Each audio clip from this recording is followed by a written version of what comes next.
शनिवार को दुर्गापुर के काकसा स्थित विहार वासुदपुर में शहीद दिवस मनाया गया।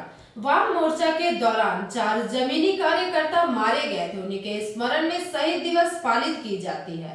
इस अवसर पर काकसा ब्लॉक अध्यक्ष देवदास बख्शी, जिला परिषद के अध्यक्ष समीर विश्वास, पंचायत समिति अध्यक्ष निखिल डोम सहित प्रमुख जमीनी स्तर के लोग मुख्य रूप से उपस्थित रहे।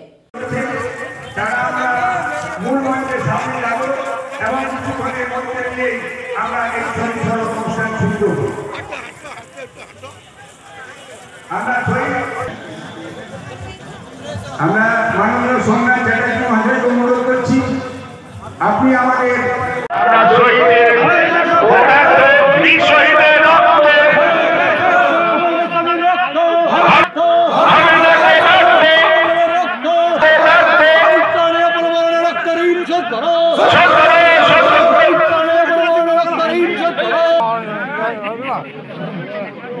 তৃণমূল কংগ্রেস মমতা ব্যানার্জি, তৃণমূল কংগ্রেস মাটি মানুষ, তৃণমূল কংগ্রেস আমরা এই জাতীয় আজকে শহীদ অনুষ্ঠান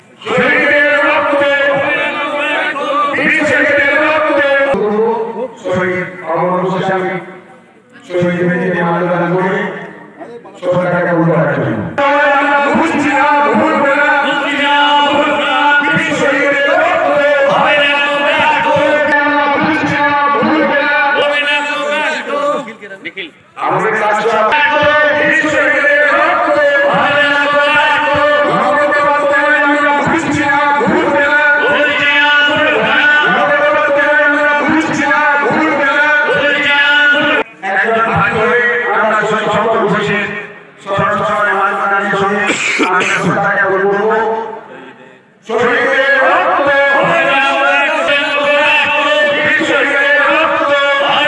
করার জন্য তারপর আমরা দেখেছিলাম 3 দিন ধরে লড়াই করার পর পুলিশ প্রশাসনের মধ্যস্থতায় আমরা প্রত্যেককে তাদের গ্রামে ফিরে দিতে পেরেছিলাম এবং আমরা বিপিআর অঞ্চলের মানুষের মূলত 3টে দাবি ছিল সেদিন। আজকে হয়তো ভাবলে আপনারা অবাক হয়ে যাবেন যে বিপিআর অঞ্চলের মানুষকে ভোট দেওয়ার অধিকার দিতে হবে, বিপিআর অঞ্চলের মানুষকে নির্বাচনে লড়াই করার অধিকার দিতে হবে এবং বিপিআর অঞ্চলে সমস্ত রাজনৈতিক দলকে এখানে মিছিল মিটিং করার অধিকার দিতে হবে। এই 3টে দাবিকে সামনে রেখে আমরা বিপিআর অঞ্চলে আমরা সমস্ত রাজনৈতিক দল নির্বিশেষে বিপিআর গণতান্ত্রিক ফ্রন্ট তৈরি করেছিলাম এবং অমর গোস্বামীর নেতৃত্বে এই বিপিআর গণতান্ত্রিক ফ্রন্ট যে লড়াই আন্দোলন শুরু করেছিল আমরা দেখেছিলাম সেই লড়াই যখন মাত্রা তীব্রতা আরো বাড়ছিল তখন আমরা দেখেছিলাম আজকে যারা গণতন্ত্রের কথা বলছে সেই বাংলাদেশ কমিউনিস্ট পার্টি পুলিশকে সঙ্গে নিয়ে কিভাবে বিপিআর অঞ্চলের সিপিএম মানুষের উপর অত্যাচার করেছিল।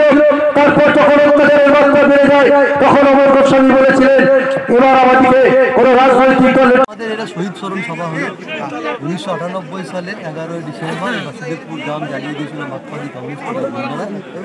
12 ডিসেম্বর আমাদের দলের কর্মী শঙ্কর ঘোষকে তারা খুন করেছিল।